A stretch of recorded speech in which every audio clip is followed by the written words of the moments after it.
No one saw it coming. No one suspected that beneath the bright smiles and cheerful laughter, a storm of envy was brewing. Dark, deadly, and waiting for the perfect moment to strike. It was supposed to be the happiest day of her life, a day filled with love, joy, and new beginnings. Instead, it became a nightmare that no one would ever forget. Amara and Simi had been best friends since childhood. They did everything together, wore matching clothes, shared secrets, and promised to always be there for each other. If anyone saw them, they would swear they were sisters, bound not by blood, but by something even stronger. At least, that's what Amara thought. Simi was always the quieter one, standing in Amara's shadow. She wasn't ugly, no. She was beautiful in her own way, but standing next to Amara, no one ever noticed her. When they walked into a room, all eyes went to Amara. When they were in school, boys fought for Amara's attention while Simi was the other girl who was just there. It was something she had learned to accept, or at least that's what she told herself. But when Amara got engaged to Kofi, something inside Simi snapped. Kofi was everything a woman could dream of, tall, wealthy, and charming in a way that made people listen when he spoke. He was the type of man who made women wish their boyfriends were better. He adored Amara, worshipped her, and treated her like a queen. And as Simi watched Amara living the life she had always dreamed of, something dark started to grow inside her. She smiled at the engagement party. She helped plan the wedding. She stood beside Amara, fixing her veil, pretending to be the happiest best friend in the world. But deep inside, jealousy was eating her alive. Then, one night, everything changed. It was 2 weeks before the wedding. Amara had invited her close friends for a small bridal shower at a luxurious hotel.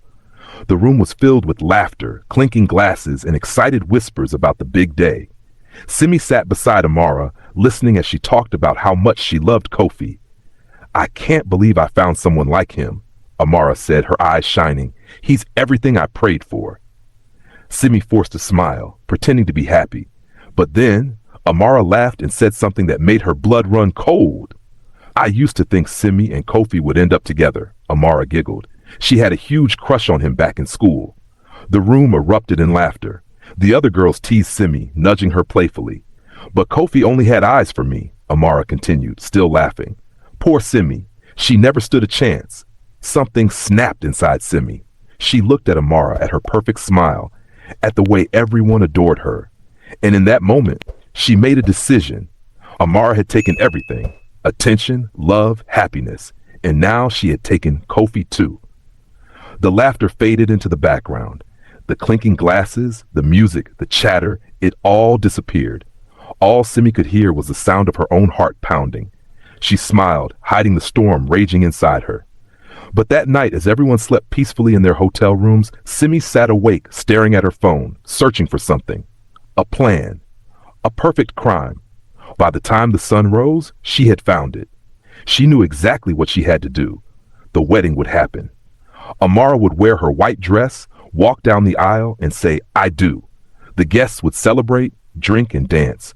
And then, one by one, they would all start to fall. She closed her eyes and smiled to herself. This time, everyone would notice her. The wedding day arrived like a dream painted in gold and white.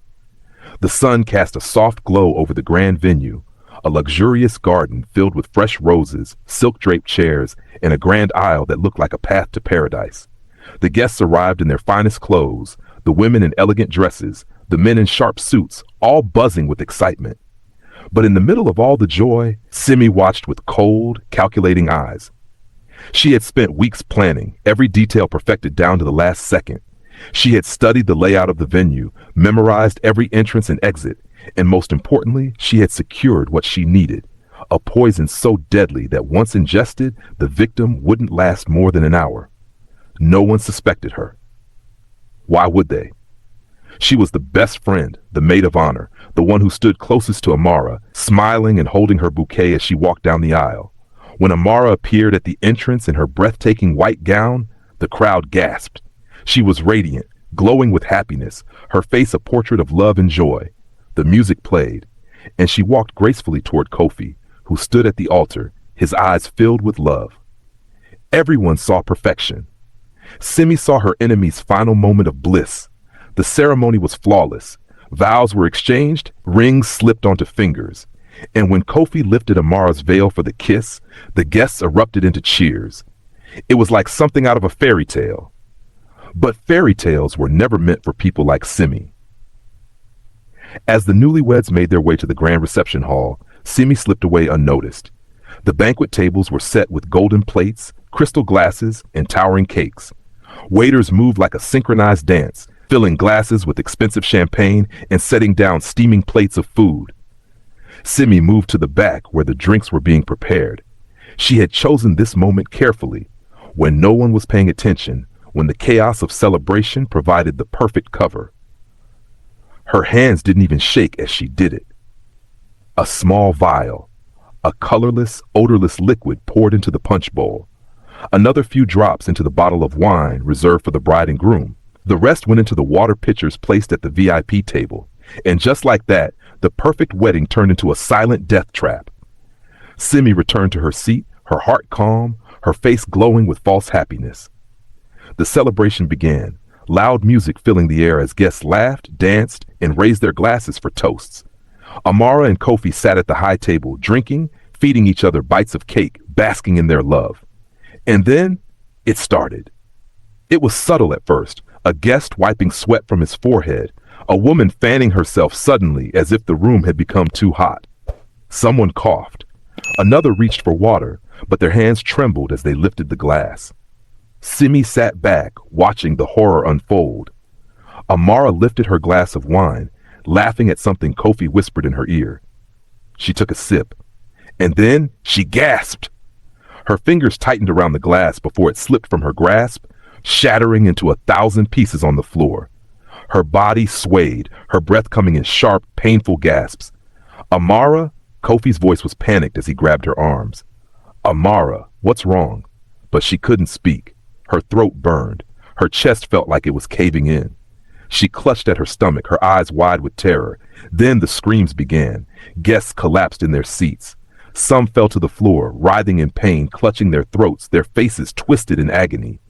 Plates crashed. Chairs toppled over as people tried to stand but couldn't. A woman grabbed her husband's arm, only to watch him convulse and fall lifelessly onto the table. Kofi stood, trying to hold Amara, his eyes darting around in confusion. What's happening? His voice was desperate. Someone call an ambulance. The hall had turned into a scene from a nightmare. People choking, bodies collapsing, cries for help filling the air. Waiters ran in confusion, guests tripping over each other in a panic to escape. And in the middle of it all, Simi sat calmly, watching. Her heart was steady, her breathing slow. She had done it. She had finally destroyed Amara's perfect life. She turned to see Amara struggling in Kofi's arms, her once radiant face twisted in agony. Amara's glassy eyes lifted, and for the first time, they met Simi's. And at that moment, Amara knew. Her lips trembled as if she wanted to speak, but her body gave up before she could say the words. Simi tilted her head, offering a small, satisfied smile. And then Amara stopped moving. The hall was in chaos. People screamed for help. Others wept over the lifeless bodies of their loved ones. Sirens echoed in the distance as emergency responders rushed to the scene. Simi slowly stood, her work done. She walked through the destruction, past the bodies, past Kofi, who clutched Amara's still form, shaking her, begging her to wake up. She was invisible now. No one noticed her leaving. No one suspected a thing. She stepped out of the grand hall, inhaling deeply, letting the fresh air fill her lungs. And for the first time in her life, she felt powerful. The chaos inside the wedding hall was unstoppable. Screams tore through the air, the sound of breaking glasses, people crying, bodies hitting the floor. It was hell. But outside, under the quiet evening sky, Simi stood still, her face calm. She could still hear Kofi's desperate voice echoing inside. Amara, Amara, please wake up. Somebody help. But no one could help. It was over. Simi closed her eyes for a moment, letting the air cool her skin. For the first time in her life, she had won. She walked toward the parking lot, unnoticed in the chaos. People were too busy trying to save the dying to care about anything else. She slipped through the gates, stepping into the darkness like a shadow, blending into the night. But as she reached her car and grabbed the door handle, her fingers tightened. A feeling, sharp and sudden, crept over her. Something was wrong. She turned slowly, her heart pounding in a way it hadn't before. The air around her felt different, like eyes were watching her. She scanned the parking lot. Nothing. Just rows of cars, the distant sound of sirens, the flashing red and blue lights as ambulances and police vehicles stormed the venue. Still, the feeling didn't leave her. She quickly got into her car, forcing herself to breathe. It's just the adrenaline, she told herself. The aftermath of doing something so big, so unthinkable. She started the engine, pulling out of the parking lot and driving into the city streets. But as she drove, the feeling of being watched grew stronger. Every time she glanced at her rearview mirror, she saw something strange, a black SUV, following her at a distance. It wasn't close enough to be suspicious, but it wasn't far enough to be ignored. Her fingers tightened around the steering wheel. Was it just a coincidence? Or had someone seen her? She turned sharply onto a smaller road, testing her theory. The SUV followed. A cold chill ran down her spine. She sped up. The SUV sped up too. Someone was following her.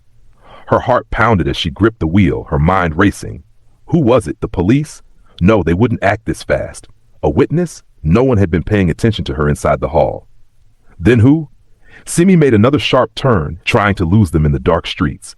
But the SUV was relentless, sticking to her like a predator to its prey. Sweat formed at the back of her neck. Her chest tightened. She had planned everything so perfectly. No mistakes, no loose ends. So why was this happening? She had no time to think.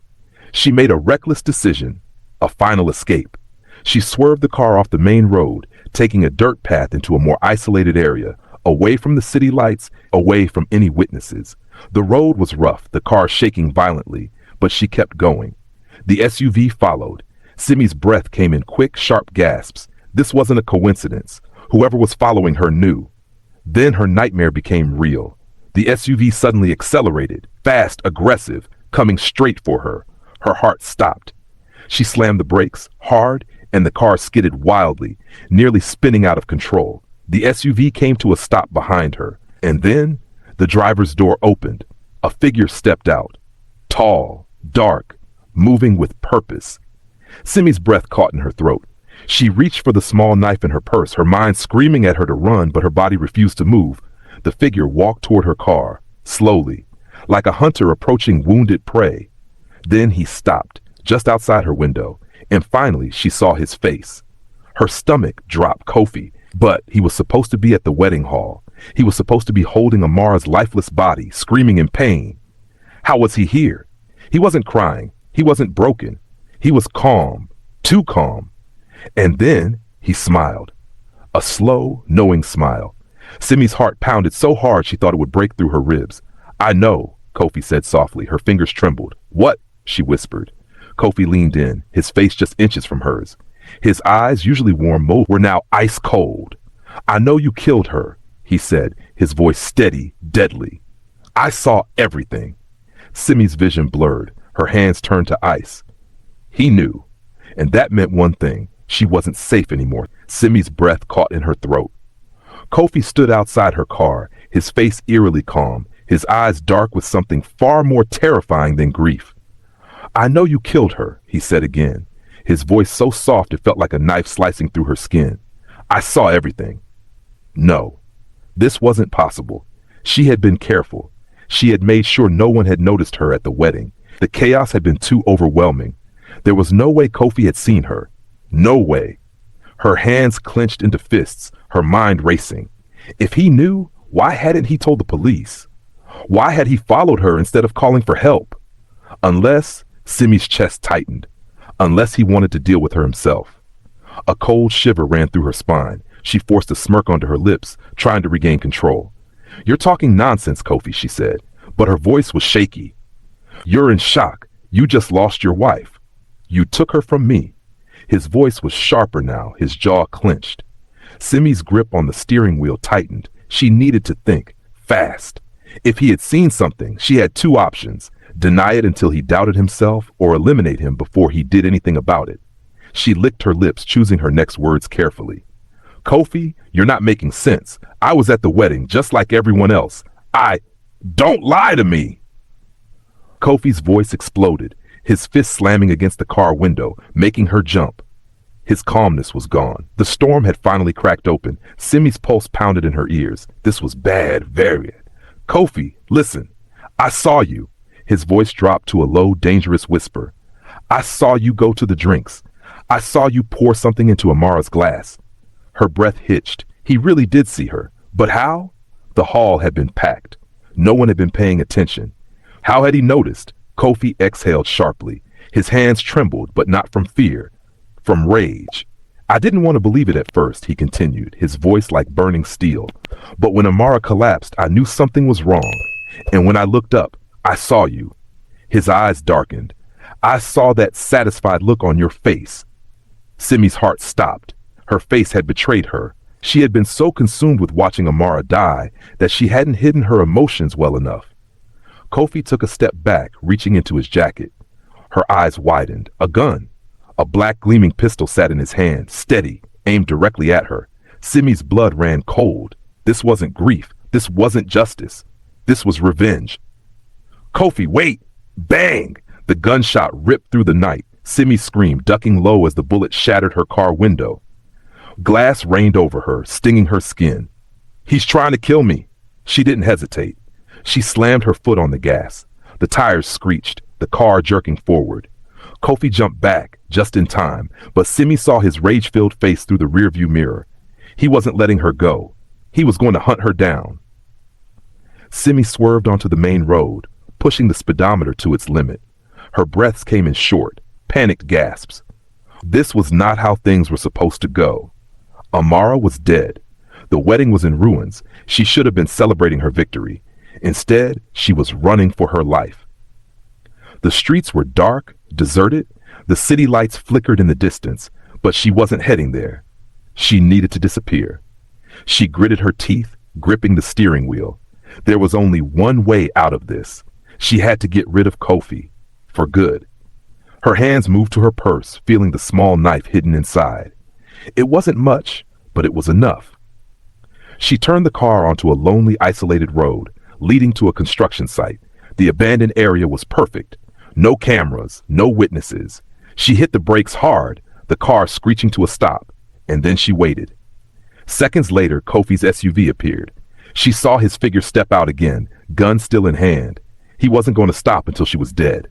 But Simi had other plans. She slipped out of the car, silent as a ghost, her knife hidden in her palm. She crept behind one of the unfinished structures, waiting. Footsteps. Kofi was close. His breaths were heavy, his rage thick in the air. Simi, he called, his voice echoing in the empty space. Come out and face me, you coward. She clenched her jaw. Coward? She had risked everything to destroy Amara. She wasn't weak. She moved, stepping out of the shadows behind him.